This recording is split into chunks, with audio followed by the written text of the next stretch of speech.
Bonjour à tous et bienvenue dans cette capsule pour apprendre à calculer une grandeur à l'aide d'une formule.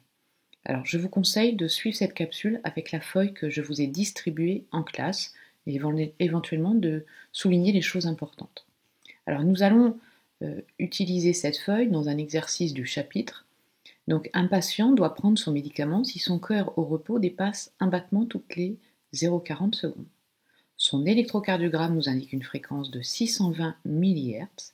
Calculez la période des battements de son cœur afin de déterminer s'il doit prendre son médicament.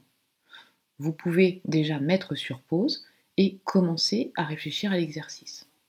Puis ensuite voir la méthode. Nous allons donc commencer par analyser l'énoncé. Donc, nous devons repérer les grandeurs connues et les grandeurs inconnues. Dans cet exercice, 620 mHz est une grandeur connue, c'est la fréquence qui a pour symbole petit f, donc je note petit f égale 620 mHz. La période des battements du cœur est représentée par la lettre grand T classiquement, je mets égal et un point d'interrogation.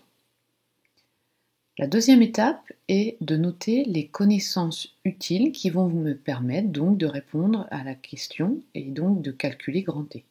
Alors dans ce chapitre, il n'y a qu'une relation, f égale 1 sur t, mais attention, vous devez préciser pour chaque lettre le nom de la grandeur et son unité. Donc ici f, la fréquence en hertz, et t, la période en secondes. Troisième étape, c'est la résolution du problème. Alors, commençons par retourner, entre guillemets, la relation. Puisque nous devons calculer t, eh bien, vous devez écrire f égale 1 sur t, donc grand T égale 1 sur f. Cette étape est obligatoire et c'est en général celle-ci que vous allez oublier. Une fois que j'ai retourné la formule, eh bien, je regarde si les unités dans l'énoncé correspondent aux unités de la relation. Ici, 620 mHz n'est pas en Hertz. Alors, milli comme millimètre, ici millihertz, donc 620 mHz, ça fait 0,620 Hz. Une fois que mes grandeurs sont dans la bonne unité, je peux faire ce que l'on appelle l'application numérique, c'est-à-dire que je remplace chaque lettre par sa valeur.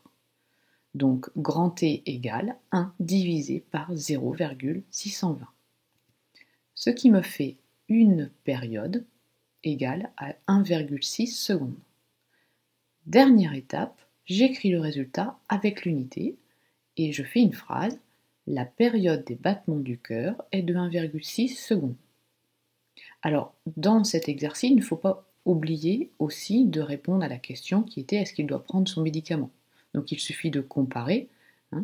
Donc il doit prendre son médicament car sa période dépasse ce que nous indiquait dans l'énoncé, les 0,40 secondes. Donc les 3 étapes impératives à respecter pour toute résolution d'exercice, l'analyse de l'énoncé, les connaissances utiles et la résolution. Je devrais voir ces 3 étapes à chaque fois. Merci et à bientôt.